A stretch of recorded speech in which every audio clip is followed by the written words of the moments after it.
있습니다. 우리 증시가 특히 이제 8월 들어서는 좀 쉬어가고 있는데 사실 같은 시간에 미국, 일본, 대만 등등은 최고가 행진을 펼치고 있습니다. 또 러시아, 우크라이나 이게 종전으로 가는 건지 못 가는 건지, 또 미국의 금리는 어떻게 되는 건지, 이번 주 후반에는 잭슨홀 미팅이라는 중요한 행사가 있기도 하고요. 역시나 증시의 향방이 또 어떻게 될지 모를 한 주이기도 합니다. 이분께 조언을 좀 구해보죠. 개미스쿨 시간, 매트릭스 파트너스의 곽상준 대표와 함께합니다. 안녕하세요. 네, 안녕하세요. 반갑습니다. 좀 우리 증시가 부진하죠. 다른 맞습니다. 증시에 비해서도요. 그렇죠. 지난번에 세제 개혁안이 약간 혼돈스럽게 언급이 된 다음부터 세제 개편안 발표 네. 이후에 약 한 달 동안에 저희는 횡보입니다. 제자리에서 뛰게 하고 있고요. 다른 말씀하신 대로 다른 나라들은 굉장히 높은 상승세를 네. 구가하고 있습니다.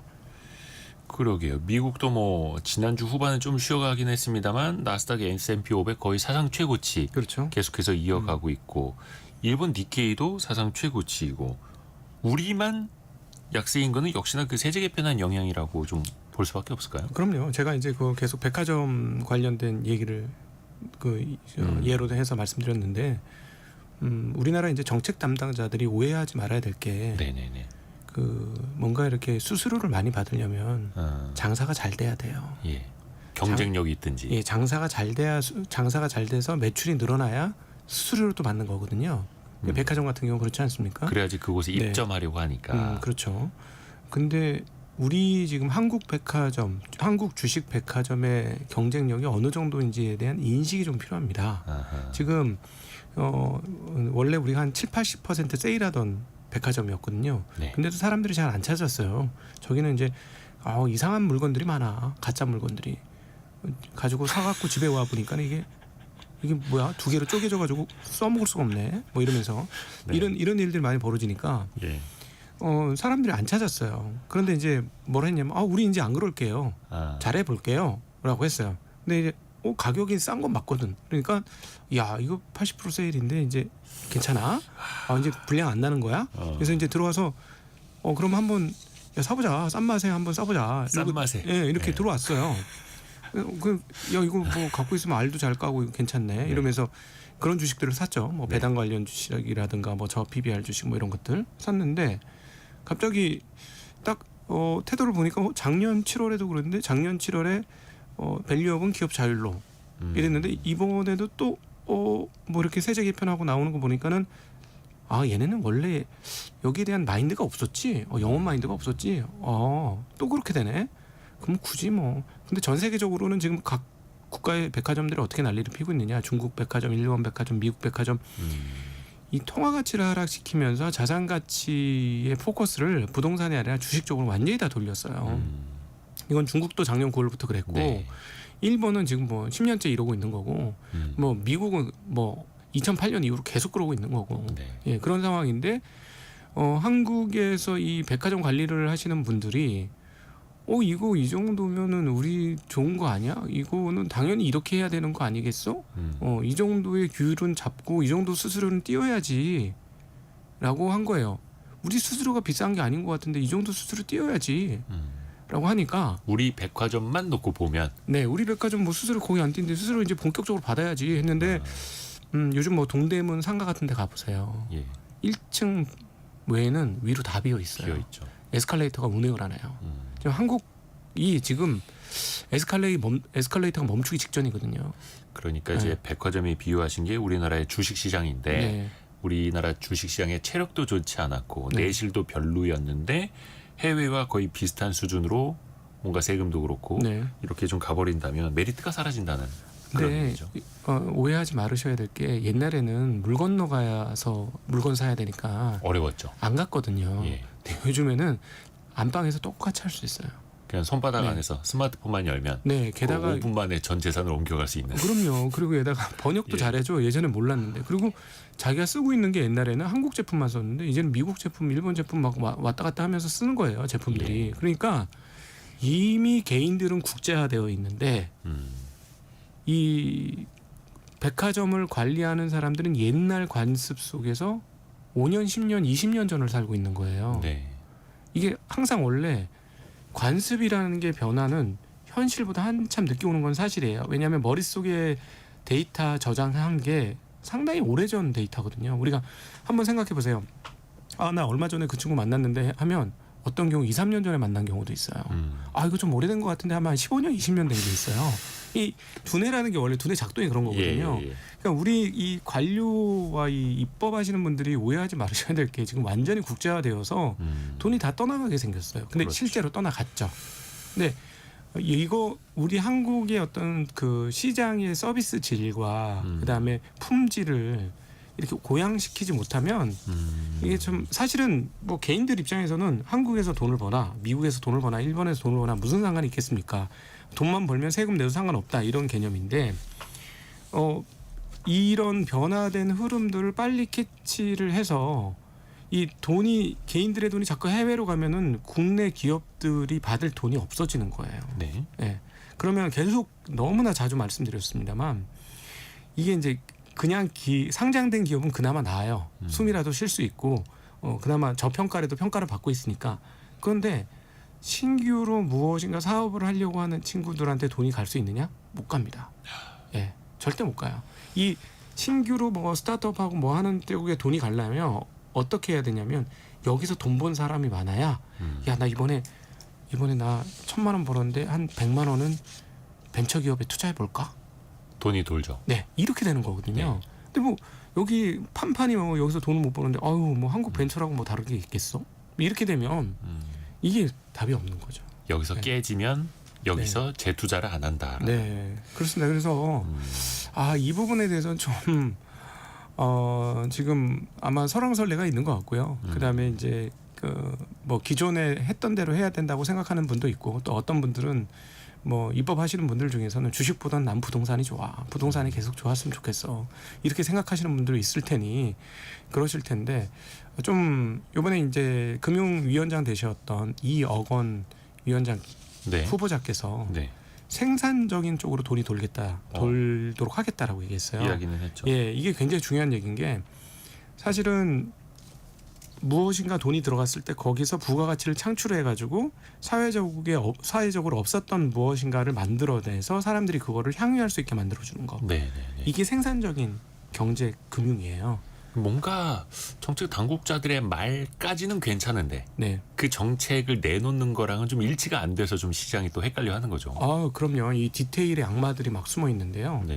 이게 아주 머리 좋으신 분들이 겉으로는 이렇게 그럴싸하게 만들어 놓고 속 디테일을 가면 실제적인 변화가 아무것도 없는 것처럼 만들어진 경우가 이번에 배당소득 분리과세 보면 딱 나와요. 그러니까 이 정도면 되지 않을까 싶은데 시장이 생각하는 거랑은 너무 간극이 크죠. 그리고 실제로 보면 그 중간점에 있으신 분들이 기존에는 15% 세금을 내던 걸 20% 내게 만들어놨어요. 네, 중간에 계신 분들이. 그러니까 이거 조금 설명을 해드리자면은 배당소득 분리과세가 되면 종합과세 당시보다 그러니까 과세 표준이 좀 낮아지고 세율도 낮아지는 것처럼 보입니다만 다른 사업소득이라든지 그리고 또 배당세 공제 네. 같은 걸 받을 수 있는 부분이 좀 사라지기 때문에 역진적으로 오히려 배당소득 분리과세가 되었을 때 불리해지는 분들이 또 나타난다는 거죠. 나타나죠. 그러니까 그런 디테일들을 싹싹 숨겨놓으니까 이제는 역시나 이런 겁니다. 이 지금 정치권하고 관료분들이 꼭 알으셔야 되는데 이게 지금 한국만이 유일한 선택지가 아니라는 거를 좀 기억을 하셨으면 좋겠어요. 지금 관료들하고 입법자들분들은 머릿속에 약간 장사꾼 마인드를 가지셔야 되는 게 한국 시장의 자본을 유치해서 한국 시장을 활성화시켜서 여기에서 기업들이 벌떡벌떡 일어나게 만들어 주셔야 합니다. 그렇지 않고서는 지금 공장도 미국으로 뺏기고 막 이런 상황들이잖아요. 큰 대기업들은. 그렇죠. 그러니까 향후를 위해서 준비를 해야 되는데 여기서 지금 어떤 느낌이냐면 깔아앉는 배에서 이거 내 짐이야, 이거 너 짐이야, 뭐 이러면서 내 거야 뭐 이런 거 자기 거 챙기고 있어요. 깔아앉는 배에서. 이러시면 안 됩니다, 진짜. 네. 그러니까 계속해서 우리는 금융도 그렇고 제조업 일자리도 그렇고 해외와 경쟁을 하는 거니까. 네. 그래서 왜 우리가 금융 서비스라는 표현이 있듯이 정책도 역시 정책 서비스라고 네. 보고 이거를 국민들이 또 투자자들이 판단을 하면서 대안을 찾을 수도 있다. 그러니까 국장의 매력도가 낮아지면 네. 해외로 넘어가고 있고 그럼요. 권인숙님이 주식만 있나요? 코인 시장도 있는데 이렇게 또 대체제를 투자자들은 찾아서 이동을 해버린다라는 거. 네. 그러니까 최근에도 보니까 올해 초까지만 해도 이른바 국장, 국내 네. 시장 수익률이 좋아서 미장보다 드디어 국내 시장이 좋아지나 했는데 다시 또 미장으로 떠나시는 분들이 늘고 있다 하더라고요. 네, 네, 그렇죠. 미국 주식 그 보유액도 거의 190조 원에 이르고 있고 네, 이 정도면 SK 하이닉스 시가총액만큼이 그렇죠. 미국으로 건너가 있다라는 거예요. 네, 맞습니다. 그래서 물론 투자자도 투자처를 다양하게 해서 이분들이 뭐 수출 전사처럼 옛날에 물건을 팔았지만 이제 금융에서 수출 전사가 돼가지고 외국 외화벌이를 잘 해주시면 참 좋죠. 네, 그 상황에서 우리 그 내부 기둥이 썩고 있으면 안 된다. 이런 안타까움이 너무 있어요. 한국 기업들은 그럼 어떻게 할 거냐, 어디로 갈 거냐. 예. 그래서 그리고 이제 또 하나 약간 걱정되는 게 미국은 밸류에이션이 조금 비싸요. 그나마 이제 좀 다행인 게 한국의 이제 투자자분들이 좀 유명한 기업들을 투자하잖아요. 네. 구석에 있는 회사보다는. 근데 이 회사들이 워낙 출중한 현금 창출 능력을 가지고는 있습니다. 네. 이번에 뭐 메타, 구글 이런 데 보면 야, 이렇게 큰 기업들이 이런 정도의 성장률이 어떻게 나오냐. 그 미국의 빅테크 기업들은 덩치도 큰 데다가 돈도 잘 벌고 있고 또 재투자를 통해서 또 그 규모를 계속해서 키워가고 있고요. 예, 그래서 그나마 다행인 거는 죄송합니다. 많은 분들이 이제 유명한 회사들 투자하다 보니까 그 유명한 회사들이 굉장히 영업 상황이 좋아요. 그래서 그런 정도는 다행인데, 근데 지금 미국 시장을 따져 보면 역사적으로 보면 그렇게 저렴한 상황은 아닙니다. 아주 그렇죠. 긴 역사적으로 보면 한 10년 이상의 시계열로 보면은 보통 이익이 한 17배, 18배였는데 지금 한 22배, 23배니까 그때보단 비싸고요. 근데 이제 최근에 그 2024년도 연말 이럴 때보다는 오히려 지금 조금 싼 편입니다. 그때는 뭐 25배가 넘고 이런 상황이었기 때문에 그때보다는 조금 저렴해졌는데, 그럼에도 불구하고 장기적으로 가격적인 부담은 조금 있으니 철저하게 현금 흐름이 좋으면서 그렇게 상대적으로 좀 덜 비싼 주식들로 가셨으면 좋겠다 하는 바람을 말씀드리고 싶어요. 네. 이게 그 아까 빅테크 기업들의 과감한 투자도 이야기를 해주셨습니다만 그쪽은 또 시가총액이 크다 보니까 자본을 조달할 때도 더 유리한 거죠. 네. 우리나라 기업 100조 원짜리 기업이 예를 들어서 AI 투자를 위해서 10조 원이 필요하다. 그럼 거의 10분의 1에 해당하는 증자를 해야 되는데 미국 기업은 1000조 원짜리 기업이 10조 조달하려면 100분의 1만 하면 되는 거니까. 네. 그래서 시가총액 또 덩치를 키울 필요는 있는데 우리 시장은 또 번번이 보이지 않는 천장에 막혀 있고요. 이게 자꾸 이제 해외랑 비교하면 좀 그렇습니다만 어쩔 수 없이 또 돈의 흐름은 또 냉정하니까요. 또 이른바 중학겜이라고 하는 네. 중국 시장에 투자하시는 분들도 많거든요. 또 최근에는 홍콩 시장으로 또 네. 많이들 보시더라고요. 올해 홍콩 항생 지수도 한 25% 이상 네. 올랐더라고요. 많이 올랐습니다. 물론 이제 작년도까지만 해도 전 세계에서 제일 부진한 증시가 중국이었고요. 네. 근데 작년도 9월 24일부터 중국에서도 이제 부동산으로는 좀 어려워요. 부동산은 계속해서 가격이 빠지고 있고, 제가 이제 직접 가봤습니다. 2차 이선 도시라고 표현하죠. 네, 이선도시. 예, 그래도 인구는 무지무지하게 많아요. 근데 그런 데가 빈집이 꽤 많더라고요. 네. 그러니까 이제 부동산은 가격을 너무 많이 올려서 방법이 없는 거예요. 예. 어떻게 살릴 방법도 없고 그냥 천천히 이렇게 그 GDP 올라가는 동안에 좀 덜 떨어지고 멈춰 있어라, 뭐 이걸 바라는 입장인 거고 중국은. 네. 그러다 보니까 이제 다른 쪽에서 경제를 활성화시킬 방법이 뭘까 했는데 9월 달부터, 작년 9월부터 아주 적극적으로 주식시장 부양책을 하고 있습니다. 예. 자, 그러니까 앞서도 말씀드렸습니다만 한국 정부 당국자들이 지금 우리가 뭐 이러면 너무 불로소득을 올리는 거 아니야, 이런 개념으로 생각하시는 분들이 좀 있는 것 같은데, 한국 주식시장이 좀 좋아지는 개념을 살짝 보시고 나서 중국도 굉장히 가열차게 드라이브 걸고 있고요. 네. 그다음에 일본도 뭐 이미 엄청난 드라이브를 걸어서 지금 10,000포인트도 안 되던 게 지금 40,000포인트를 훌쩍 넘어버렸잖아요. 이렇게 드라이브를 걸어서 이런 상태가 왔어요. 뭐 미국 말할 것도 없고. 그러니까 이 부분에 대해서 놓치지 좀 않으셨으면 좋겠고, 중국은 앞으로도 주식 시장을 부동산 시장의 대체제로 계속 띄우기 위해서 계속적으로 노력할 겁니다. 네. 여러 차례 대책이 나왔어요. 예. 근데 오히려 작년도 대책 나오고 나서 한번 큰 폭으로 오른 다음에 오랜 시간 행보를 했거든요. 그 행보한 이유인즉슨 뭐냐? 그 실질적으로 경기가 회복이 안 되는 거예요. 소비자 물가지수라든가 생산자 물가지수가 마이너스권역에서 벗어나지 못해요. 물론 이제 미국의 압박도 있습니다만 거긴 부동산 가격이 계속 하염없이 빠지고 있는 거예요. 네. 너무 많이 올라서. 그러다 보니까 돈을 풀고 부양책을 해도 이게 경기가 잘 살아나지 못해요.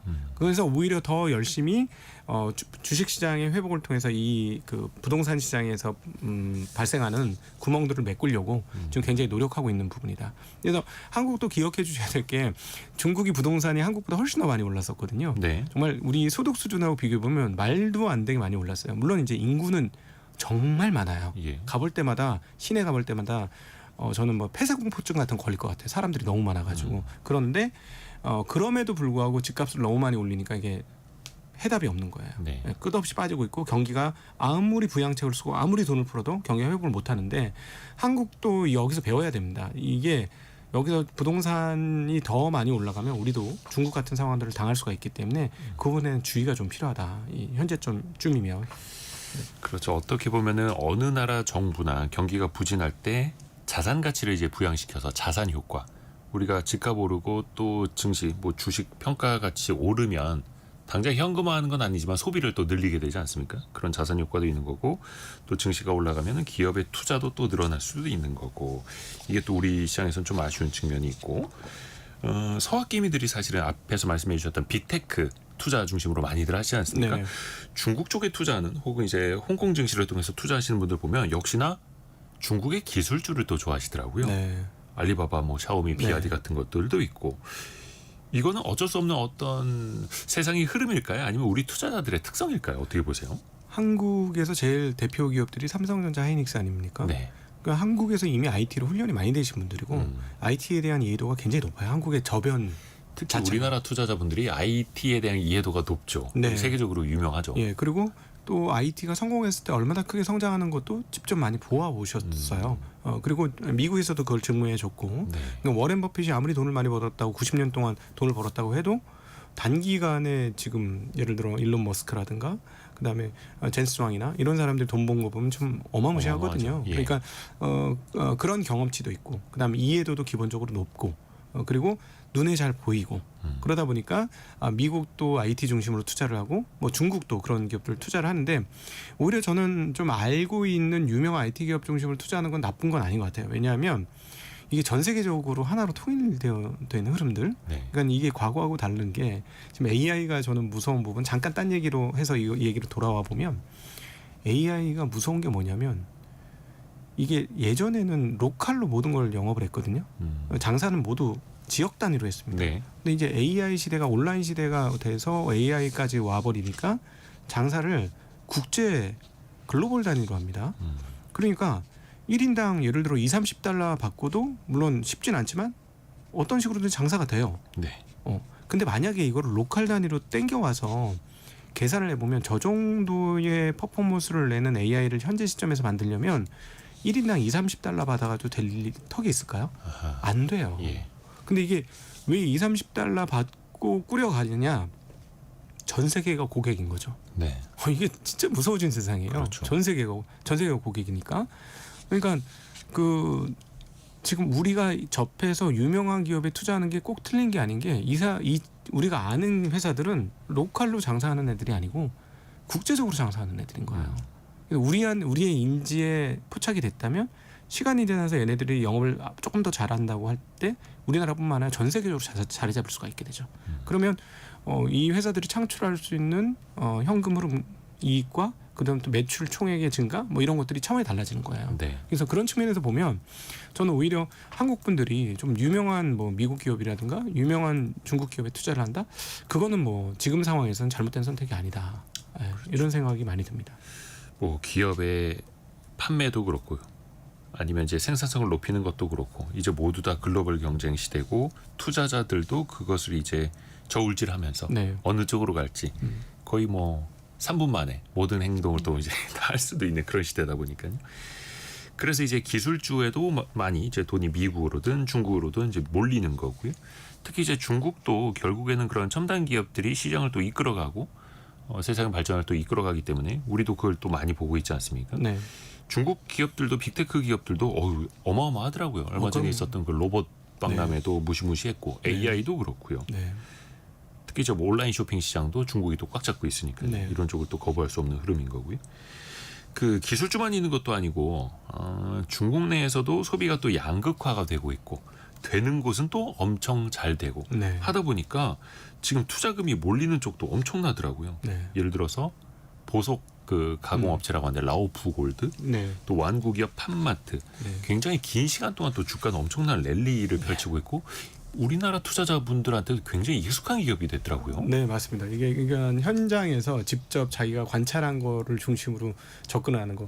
이 팜마트 같은 경우는 뭐 저희 같은 아저씨들은 잘 모르지만 라부부라고 캐릭터. 예, 귀여운 토끼 캐릭터들이 있어요. 요즘 뭐 돈 있어도 못 산다 하더라고요. 네, 이런 것들이 히트를 치면서 주가가 더 고양이 된 거고, 그리고 접근하시는 분들이 이런 것들을 근거로 가는 건데 이건 학습 효과가 좀 있는 것 같아요. 한국 같은 경우도 그런 대표적인 상품이 하나 있었죠. 그러니까 삼양식품의 불닭볶음면 네. 이런 것들 불닭볶음면 하나만 히트를 치니까 갑자기 삼양식품이 농심을 제끼고 네.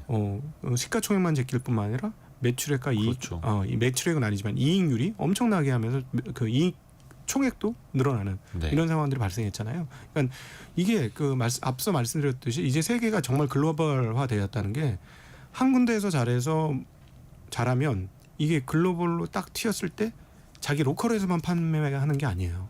예, 글로벌리하게 다 판매하니까 어마무시한 상황이 되는 거죠. 한국도 최근에 주가 오른 게 다 그런 거예요. 그러니까 한국에서 그 장사하다가 관련된 매장이 문을 열었다 하더라고요. 한국에서 장사하다가 해외로 나갔다. 화장품이 대표적인데 그렇게 하면 이제 주가가 이제 폭발하는 거고 이런 흐름들이 계속 나타나는데, 근데 오히려 뭐 저희 한국 분들 입장에서는 자기 눈에 포착되는 것들을 확인하고 진입하는 거는 괜찮고요.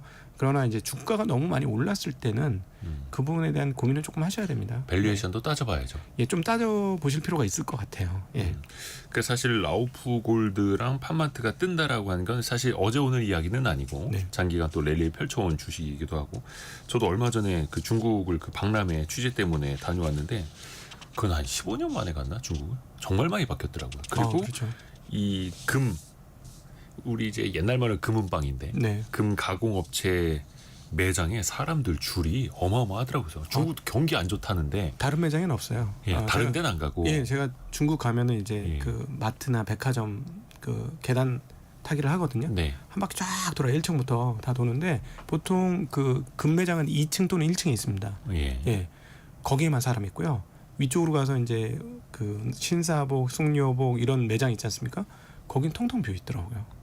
네. 그러니까 이게 사람이 몰리는 곳에만 몰리고 돈이 몰리는 곳에만 몰리니 투자금도 또 그렇게 양극화되고요. 네, 또 그렇게 성장이 나타나는 주식을 또 이 금융시장에서 또 좋아하는 것이기도 하고요.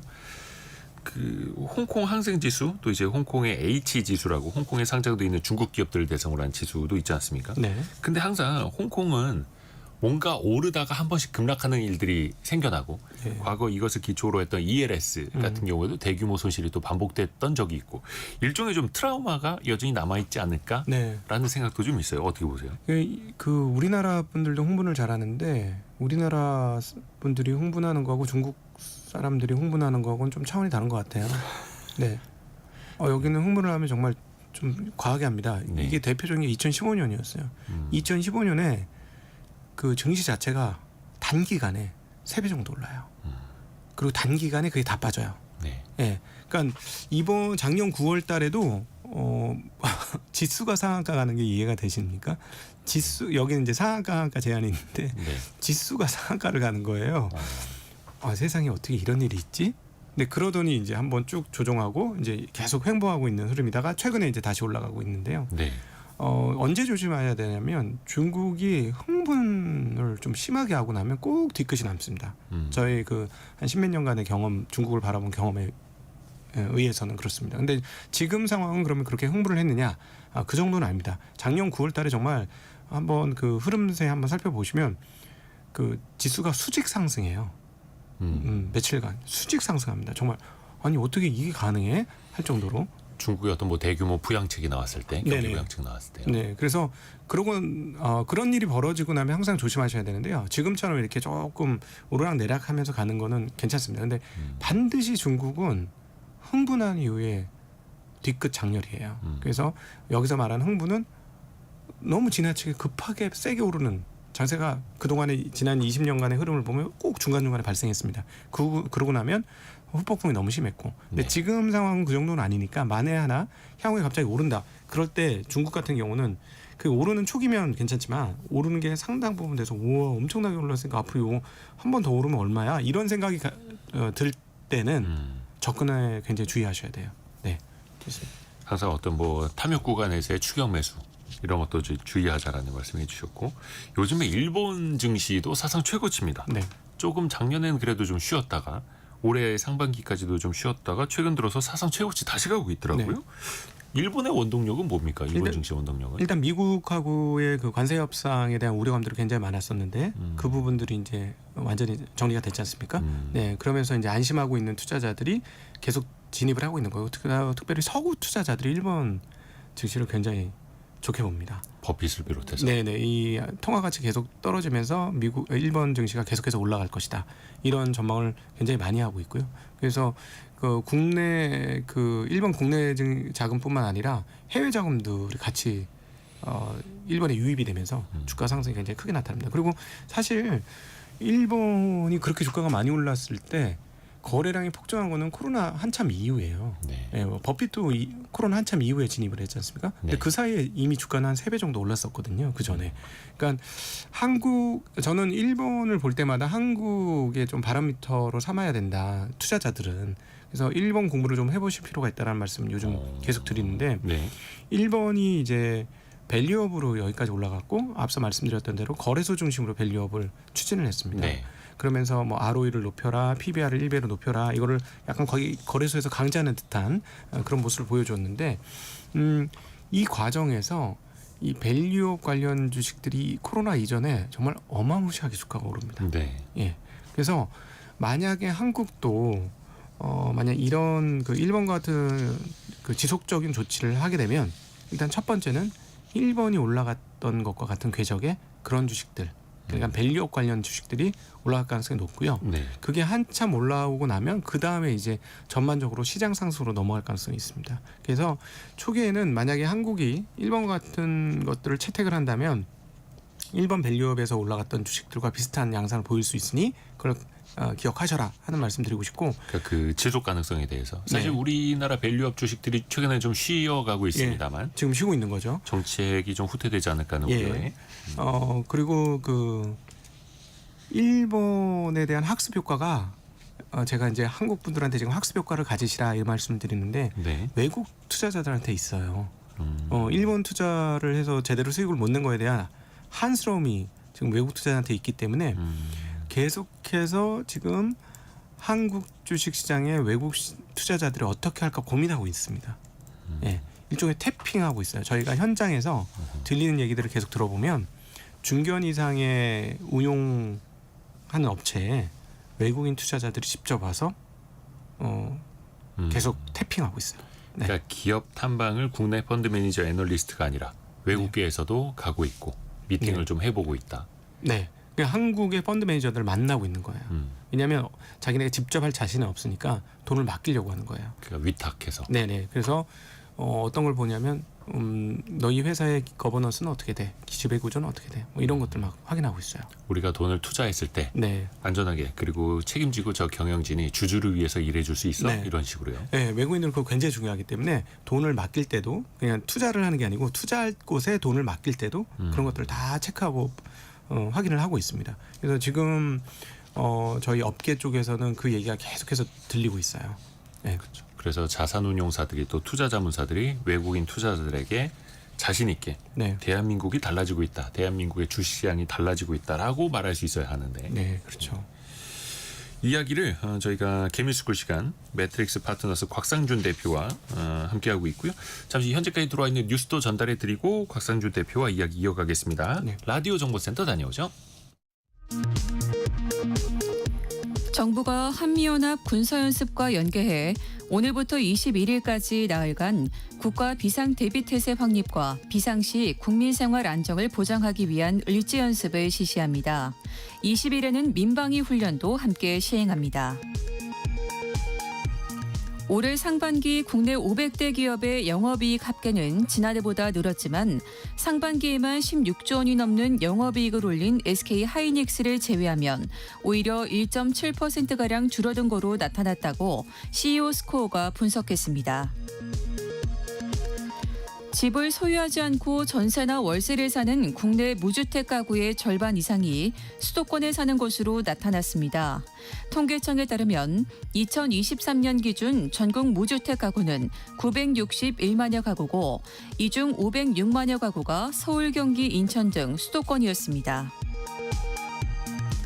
트럼프 대통령이 현지 시각 18일 백악관에서 우크라이나와 유럽 주요국 정상들을 만나 우크라이나 전쟁을 끝내기 위한 러시아와의 협상안을 논의합니다. 지금까지 라디오 정보센터 뉴스 정한나였습니다. 개미스쿨 코너 이야기 이어가겠습니다. 우리 증시 낙폭이 좀 더 커졌네요. 코스닥이 1.5% 빠지면서 802.9까지 밀렸고요. 코스피는 1.16% 떨어진 3,188포인트 해서 지난주 금요일보다 38포인트 이상 밀리고 있습니다. 우리 증시만 좀 많이 쉬어가고 있고요. 김희수구 시간은 매트릭스 파트너스의 곽상준 대표와 이야기 계속해서 이어갑니다. 곽 대표님, 네. 이번 주에 글로벌 투자자들이 다 주목할 수밖에 없는 네. 행사가 있죠. 그렇죠. 잭슨 홀 미팅이라는 네. 이게 사실은 경제정책 포럼이에요. 네, 맞습니다. 전 세계 중앙은행이나 은행가들 또 경제학자들이 모이는 자리인데 결국에는 제롬 파월 미 연준 의장이 어떤 이야기를 할 것인가 이게 사실은 하이라이트죠. 그럼요. 항상 이때 어떤 얘기냐. 저기 22년도인가요? 그때는 계속 나 얘기를 가겠다 이렇게 얘기해가지고 시장 폭락했었고요. 작년도 같은 경우에는 상황을 보고 금리를 인하하겠다 이렇게 얘기하면서 9월달에 50bp 비컷을 했습니다. 그러면서 시장이 환호를 했던 것이고요. 여기서 하는 연준 의장의 말 한마디가 네. 시장을 들었다 놨다 하죠. 그렇죠. 그래서 이번에는 금리 인하 쪽에 얘기가 나오지 않겠느냐는 기대를 많이 하고 있는데 예. 지금 파월 의장의 마음속이 어떨까 정말 너무 궁금한데 예. 이분이 이제 변호사 출신이라 제 판단에는 쉽게 자리를 뜰 것 같지는 않습니다. 자기 임기를 다 채우지 않겠는가 생각을 하고 있는데 내년 5월 말까지. 네. 그럼에도 불구하고 지금 전방위적 공격이 지금 미국 행정부에서 터지고 있거든요. 그러니까 트럼프 대통령뿐만 아니라 이제는 재무장관까지도 막 압박을 그렇죠. 하고 있어요. 175bp를 내려라. 아마 내년 1월 정도까지일 텐데 이건 정말 말도 안 되는 50bp씩 3번 내리라는 얘기거든요. 반년 사이에 예, 그러니까 이거는 1.75% 포인트를 내려라. 네, 그러니까 어마어마한 거. 어마무시한 거죠. 이런 압박도 하고 있고 게다가 이번 그 무역 정책의 핵심적인 보고서를 낸 우리는 미런 보고서라고 알려진 스티븐 마이런이라는 사람이 있어요. 스티브 미란 혹은 스티브 네. 마이런. 이분이 연준 이사로 들어갔어요. 예. 정말 깜짝 놀랐습니다. 그래서 그러니까 트럼프가 엄청나게 이제 중용하고 있는 인사를 네. 제롬 파월 의장 옆에 앉힌 거죠. 그렇죠. 그래서 이분의 그 발언 내용을 보면 벌써 이미 심상치 않아요. 뭐라고 하냐면 연준은 독립기관이지만 대통령은 의견을 제시할 권리가 있다. 그러니까 뭐냐면 너희가 독립이라고 대통령 말 못하는 거 아니야. 그러니까 엄밀하게 보면 틀린 말은 아닌데 네. 압박은 되죠. 네. 그리고 지금 상당히 많은 디스인플레이션 요인이 존재한다라고 얘기했고 인플레이션이 네. 완화될 수 있는 요인이 크다. 그리고 적절한 물가 수준이다. 현재는 이렇게 얘기했고 결국에는 다른 나라들이 관세로 인해 가격 상승을 부담할 것이다. 이 마지막 얘기는 이건 연준 이사가 할 얘기는 아니거든요. 제가 보기에는 이런 얘기까지 합니다. 그러니까 너희들 금리 내려야 된다는 얘기예요. 그러니까 스티브 미란이라는 사람이 연준이 이사가 되긴 했습니다만 네. 어찌됐든 간에 연준을 구성하는 구성원 중에 한 명이고 네네. 우선은 이제 물가 네. 관리하는 게 최우선인 연준의 그 역할을 같이 해야 하긴 하는데 예. 그래도 뭔가 좀 트럼프 행정부에 확실히 이제 기울어져 있죠 그분은. 아니 거기서 이제 파송한 특사죠. 특사예요. 예, 특사인데 그럼 이게 어떻게 되냐면 기존에 3명 정도가 금리 인하 쪽으로 돌았죠. 예. 크리스토퍼 월러, 이런 미셸 보마 이런 분들이 넘어갔는데, 근데 이분이 어떻게 할 건가 생각을 해보면, 아마 회의 때 가만히 있지 않을 것 같아요. 세게 얘기하겠죠. 예, 세게 얘기할 뿐만 아니라 다른 사람 설득하기 위해서 엄청나게 노력할 거예요. 당신네들 데이터 잘못됐어. 우리가 받은 데이터는 그렇지 않아. 인플레이션 하나도 없어. 이거 잘못 알고 있는 거야. 이 정책은 이렇게 갈 거니까 빨리 지금 결정 안 하면 당신네들 나중에 역적돼. 뭐 이런 식의 얘기를 하지 않겠어요? 안 봐도 단순히 비디오야 이거는. FOMC 내에서 한 표를 행사하는 것뿐만 아니라 네네. 다른 위원들을 설득할 것이다. 그렇죠. 분명히 그렇게 할 겁니다. 그러면 마음 약하신 분들은 중간 즈음에 있으셨던 분들은 흔들리겠죠. 그래. 중립 위치에서. 이번에 일단 한번 금리 내리자. 뭐 이렇게 얘기는 할 거고. 근데 그동안 계속 모든 연준 인사들의 발언을 보면 한 번 금리를 내릴 때 0.25% 이상은 얘기하는 사람은 아무도 없어요. 예. 그러니까 큰 위기 상황이 아니면 네네. 계단식으로 한 계단씩 내려가자라고 그렇죠. 하는 거죠. 그리고 지난주에 있었던 생산자 물가 딱 보니까 이게 이제 드디어 이제 생산자 물가는 소비자 물가보다 먼저 반영되는 겁니다. 네. 근데 생산자 물가가 빵하고 0.9%나 전월 대비 올랐단 말이에요. 시장의 예상치보다 생산자 물가 지수가 훨씬 더 크게 올랐죠. 네, 많이 올랐습니다. 0.9%인데 전월 대비. 그러면 이건 뭐냐면 1, 2개월 있다 소비자 물가에 전가된다는 얘기예요. 네. 그러면 한 9월, 10월 달에 우리가 받아보게 될 미국의 CPI는 지금보다 올라갈 가능성이 더 높다. 소비자 물가 네. 지수는 근데 더. 여기다 금리를 내려? 그럼 인플레이션 더 치고 올라갈 수도 있죠. 그래서 최근에 미국 채권 시장에서 나타난 현상이 뭐냐면 금리는 내릴 것 같으니까 2년물 이런 단기물 쪽은 금리가 내려가고 있어요. 예. 근데 장기물은 금리가 내리다 다시 올라가요. 특히 30년물이 그렇죠. 네. 그리고 전 세계적으로 지난 주말에 난리가 났었어요. 독일, 영국, 프랑스 뭐 이런 모든 국가들의 금리가 다 위로 폭등을 했습니다. 뭐 8bp, 10bp, 0.08, 0.1% 이런 식으로 엄청나게 튀었어요 금리가. 국채 금리가 그 정도면 많이 오른 편이죠. 하루짜리 금리는 곱하기 365일 하면 그게 어떤 개념인지 쉽게 와닿으세요.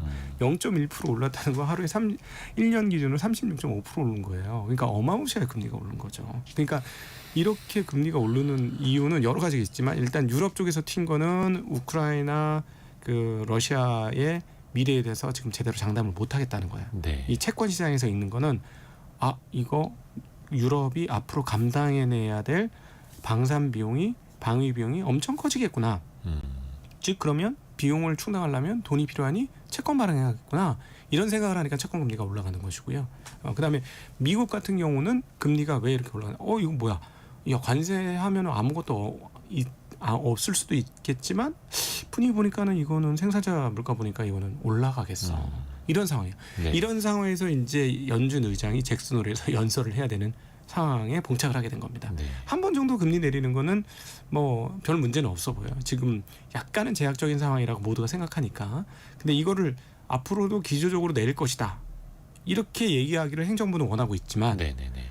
엄격한 걸 좋아하는 파월 의장 성격상 금리는 내리지만 그 다음 금리는 또 데이터 보고. 데이터 보고 하겠다. 아마 이렇게 얘기할 확률이 높죠. 지금 당장 그 페드 와치라고 하는 미국에서 이제 뭐 설문도 있고 아니면 옵션 가격에 따라서 그 예측하는 사이트 보면은 거의 9월 금리 인하는 거의 100% 반영이 되는 것 같고 10월에도 금리를 내릴 것이다. 거의 한 50%는 반영이 되는 것 같더라고요. 네. 그러면 결국에는 제롬 파월 의장이 9월 금리뿐만 아니라 네. 이후의 경로를 어떻게 말하느냐에 따라서 그렇죠. 시장이 그러면은 기대를 할 수도 혹은 충격을 받을 수도 있겠네요. 그럼요. 그러니까 예를 들어서 뭐 지금은 인플레이션 되게 안정적인 것 같고 관세 영향이 생각보다는 그렇게 크지 않고 일회성일 것 같으니 네. 데이터 나오는 대로 적용하겠습니다. 뭐 이런 식으로 얘기하면 금리를 내리겠다는 얘기거든요. 그럼 환호하겠죠 시장이. 환호하고 그다음에 여러분 주의하셔야 될 게 뭐냐면 스캇 베센트 미국 재무장관이 지난주에 175bp 얘기를 하는 바람에 네. 시장에서 0.25%까지 반영하고 있다가 조금 더 반영했어요. 기대감을 더 크게 갖고 있다. 지금 이번 고점은 0.25% 플러스 알파가 적용된 자리예요. 미국 주식시장이. 그러니까 최소한 미국이 기준금리 0.25% 안 내리면 시장 엄청 충격을 받을 거고 그 이상을 네. 내릴 것으로 기대를 하고 있다. 지금 그 이상이 반영됐고요. 네. 0.25%는 할 것 같습니다. 근데 만약에 연준 의장이 뭐 한 번 정도는 금리 내릴 뭐 지금은 약간 제약적이니까 제약적인 상황들을 조금 완화하는 건 문제 없어. 네. 그러나 다음 부분은 데이터를 보고 해야 되겠어. 데이터가 아직 안정적이지 않아. 이렇게 얘기하면 실망하겠네요. 실망하죠. 네. 네, 그러면 시장이 흔들릴 수도 있어요. 기대를 엄청 갖고 있었는데. 네네. 왜냐하면 제가 계속 말씀드리지만 한 번의 금리나 0.25% 플러스 알파 지금 적용되어 있거든요. 시장은. 뭔가 선물을 2달 연속 받을 걸로 기대를 하고 있는데 네. 일단 이번 달 선물은 주겠지만 다음 네. 달 선물은 가봐야 알아요라고 하면 네. 실망을 하는 거죠. 네, 그렇죠. 그게 또 금융시장에서는 그게 또 주가로 반영이 되어 있는 거고 어렵습니다. 또 그 7월 의사록이 또 조만간 발표되지 네. 않습니까? 예, 핵심은 미셸 보우만과 크리스토퍼 월러 이사 외에 어떤 사람이 이탈했을 것이냐. 미국 연준 네. 내에서. 네, 연준 내에서 금리 인하 쪽으로 몇 명이 이탈했을 것이냐 이게 핵심입니다. 어차피 금리를 내려야 한다라고 주구장창 얘기했던 사람들은 상수이고 네네. 그 중간에서 누가 네. 돌아섰는가 혹은 멘트가 어떠했는가를 봐야 된다. 그렇죠. 근데 이제 섞여 있는데 대부분은 연말까지 2번 금리 인하는 상당히 많이 열어놨었어요. 네. 그럼 어떤 분은 이제 한 번 이렇게 얘기를 했었는데 이 부분들이 뭐 2번 이상도 할 수 있다라는 톤이거나 아니면 한 번 정도 생각했던 분이 2번도 할 수 있다. 뭐 이렇게 바뀌면 그거는 시장이 긍정적으로 해석이 되겠죠. 그 안에 것도 열어봐야 하는 거고 또 그것을 실시간으로 중계해 주는 게 파월 의장의 말일 텐데 네. 아마 23일 새벽쯤에 알려지겠죠? 잭슨홀 주말이죠. 미팅. 예, 그 21일부터 23일 날 개최하니까 네, 저희한테 아마 23일 날 정도면 그 연설문이 우리한테 전달이 되지 않을까.